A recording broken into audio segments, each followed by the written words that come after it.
Salam, hər vaxtınız xeyirli olsun. Bugün yeni bir bölmənin izahatına başlayırıq sizinlə kainat və yer günəş sistemində. Kainat və günəş sistemi, planetlər, yerin günəş ətrafında hərəkəti.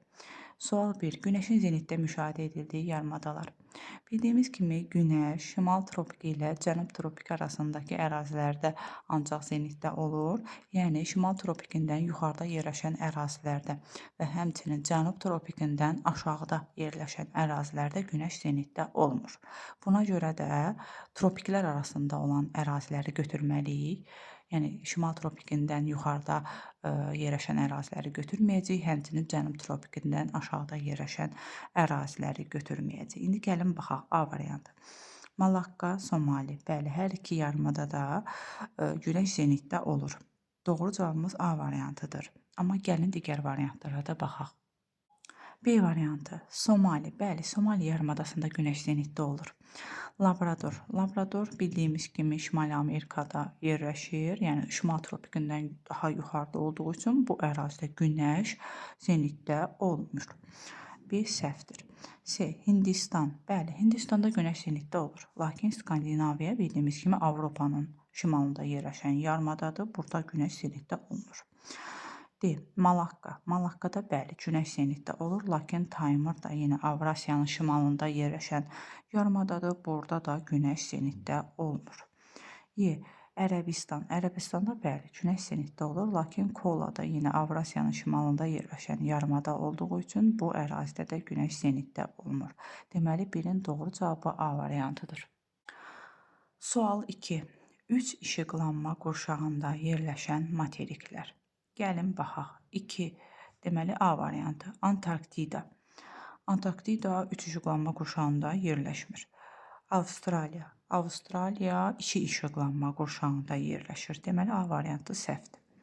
B-yə baxırıq. Cənubi Amerika 2 işıqlanma qurşağında yerləşir. Avstraliyada həmçinin 2 işıqlanma qurşağında yerləşir. Deməli B də səhv variantdır. C-yə baxırıq. Cənubi Amerika yenə 2, Avrasiya 3 işıqlanma qurşağında yerləşir. Burada Cənubi Amerika variantı pozur. D-yə baxırıq. Avrasiya, Antarktida. Avrasiya 3 işıqlanma qurşağındadır, lakin Antarktida 3 işıqlanma qurşağında deyil. E-yə baxırıq. Avrasiya bəli 3 işıqlanma qurşağında yerləşir. Şimali Amerikada həmçinin 3 işıqlanma qurşağında yerləşir. 2-nin doğru cavabı Y variantıdır.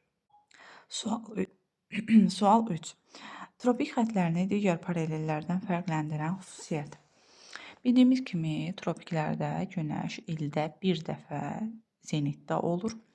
Yəni yay gün dönümündə günəş şimal tropikində zenitdə olur. Qış gün dönümündə isə günəş cənub tropikində zenitdə olur. Gəlin baxaq.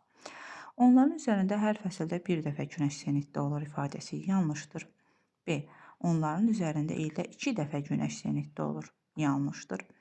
C. Onların üzərində ildə bir dəfə günəş zenitdə olur ifadəsi bizim doğru cavabımızdır. Ona görə 3-ün doğru cavabı C variantıdır. Keçdik 4-cü suala. Günəş sisteminin xarici planetlər qrupu. Bildiyimiz kimi Günəşin bir daxili planetlər qrupu var, bir də xarici planetlər qrupu var. Daxili planetlər hansılar idi? Merkuri, Venera, Yer, Mars. Qalan planetlər xarici planetlər qrupundadır. İndi gəlin baxaq. Mars bildiyimiz kimi daxili planetdir. Merkuri də daxili planetdir. Ona görə bu ikisi variantı pozur. Neptun, Uran xaricidir. A doğru cavab deyil. B-yə baxaq. Yupiter, bəli, xarici planetlər qrupudur. Uran da həmçinin xarici planetlər qrupudur. Neptun, Saturn, bunların 4-ü də xarici planetlər qrupudur. Yəni doğru cavabımız 4-də B variantıdır. Bir də onu nəzərinizə çatdırım. Niyə görə daxili və xarici deyirlər? Çünki Günəşdən uzaqlığına görədir bu bölgü. Daxili planetlər, yəni Merkuri, Venera, Yer, Mars Günəşə yaxın yerləşdikləri üçün onlara daxili planetlər deyirlər. Sonra Yupiter, Uran, Neptun, Saturn, yəni xarici planetləri isə Günəşdən daha uzaqda olduqları üçün onlara da xarici planetlər qrupu deyirlər. Keçdik 5-ci suala. Aşağıdakı yarımadaların hansılarında günəş zenitdə olmur? Bu səfər günəşin zenitdə olmadığı yarımadaları seçməliyik. A. Taymerda bəli, zenitdə olmur. Hindistanda lakin zenitdə olur, ona görə A doğru cavab deyil. B-yə baxırıq, Labradorda zenitdə olmur, lakin Hind içində zenitdə olur. Tropiklər arasında yerləşir, ona görə Hind içində zenitdə olur.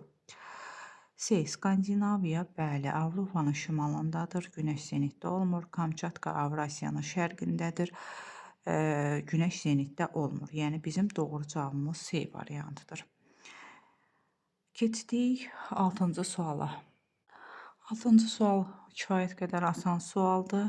Bizə deyir ki, sxemdəki qırıq xəttlər nə ifadə edir? Təbii ki, 20,5 dərəcələr şimal və cənub tropikidir. Bunlar da qütb dairələridir. Yəni tropikləri və qütb dairələrini ifadə edir. Variantlara baxsaq, Y qütb dairələri və tropikləri. 6-nın doğru cavabı Y variantıdır. Sual 7. Yerin günəş ətrafında fırlanması ilə bağlı olan coğrafi prosesləri müəyyən edin. A. Gecə-gündüzün növbələşməsi yerin öz oxu ətrafında fırlanan zaman yaranan coğrafi prosesdir. Deməli, A variantı doğru cavab deyil. B-yə baxırıq, fəsillərin dəyişməsi. Bəli, yer günəş ətrafında fırlanan zaman fəsillər dəyişir. Temperaturun illik dəyişməsi də həmçinin yerin günəş ətrafında fırlanmasının nəticəsidir. 7-nin doğru cavabı B variantıdır. Keçdik 8-ci suala. 23 sentyabr günü üçün səciyyəvi olan coğrafi əlamət. Biz bilirik ki, 23 sentyabrda günəş ekvatorda zenitdə olur və hər iki yarımkürə bərabər işıqlanır. Gəlin baxaq, A variantı şimal və cənub tropiklərində günəş şüalarının düşmə bucağı 90 dərəcə olur ifadəsi yanlışdır. Çünki günəş ekvatorda zenitdə olur həmin gün, yəni 90 dərəcə bucaq altında sadəcə ekvatora düşür. B-yə baxırıq, şimal yarımkürəsi günəşdən daha çox işıq alır ifadəsi yanlış ifadədir. Çünki hər iki yarımkürə bərabər işıq alır. C-yə baxırıq, cənub yarımkürəsi günəşdən daha çox işıq alır ifadəsi də yenə yanlışdır. D-yə baxırıq, şimal və cənub yarımkürələri bəli, bərabər işıqlanır. Bizim doğru cavabımız D variantı olacaq. Keçdik 9-cu suala. 21 mart günü, yenə 21 mart günündə də günəş ekvatorda zenitdə olur və hər iki yarımkürə bərabər işıq alır və günəş şüalarının düşmə bucağı ekvatorda 90 dərəcə olur. A-ya baxırıq, şimal və cənub tropiklərində günəş şüalarının düşmə bucağı 90 dərəcədir, səhvdir. B. Cənub yarımkürəsi daha çox işıqlanır, yenə səhvdir. Şimal yarımkürəsi daha çox işıqlanır, yenə səhvdir. Şimal və cənub qütblərində qütb gündüzləri başlayır ifadəsi də səhvdir. Şimal və cənub yarımkürələri bərabər işıqlanır. 9-un doğru cavabı Y variantıdır.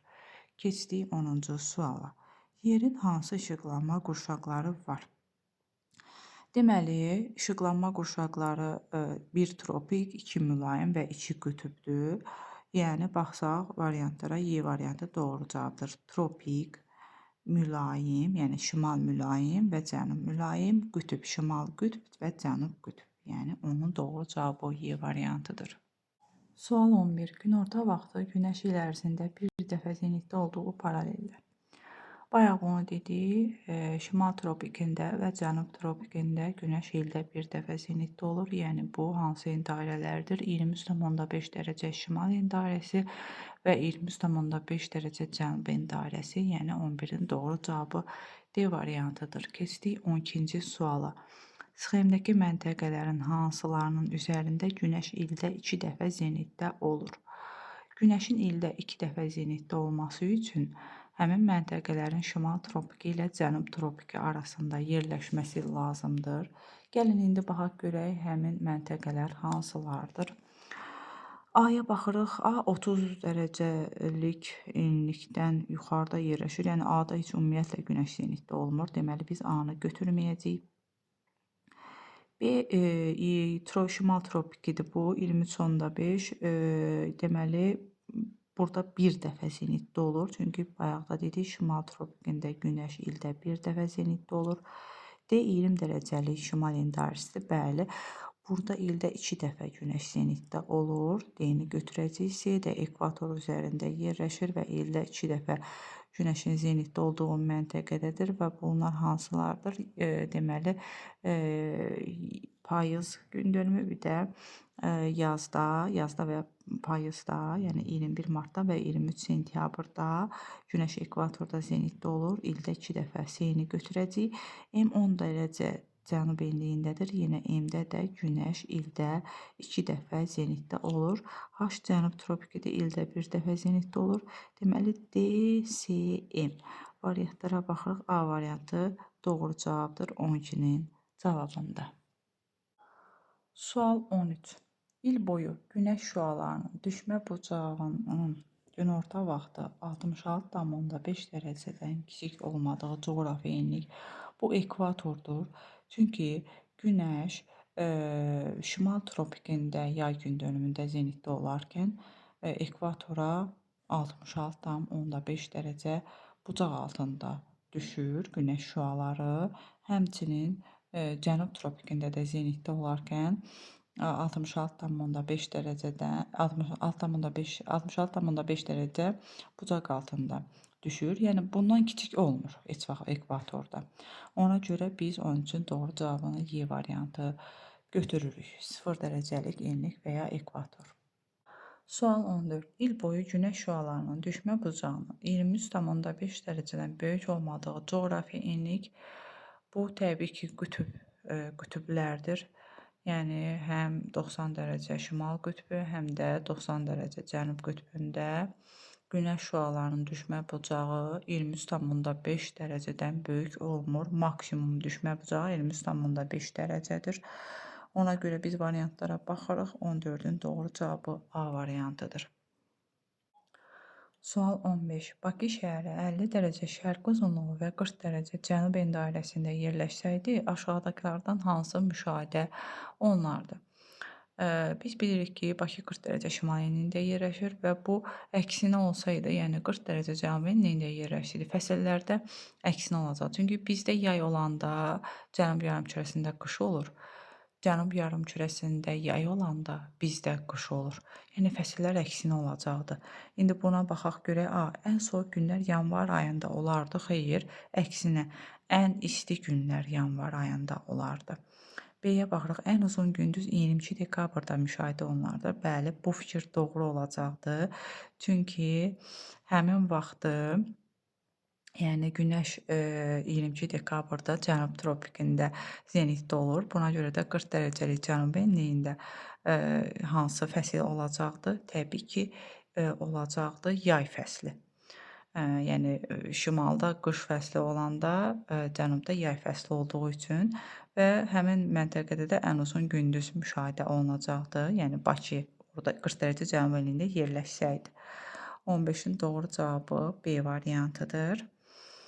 Keçdik digər suala 16. Hansı məntəqələrdə ildə bir dəfə günəşin çıxma və batma hadisəsi baş verir? Bu təbii ki, coğrafi qütblərdir.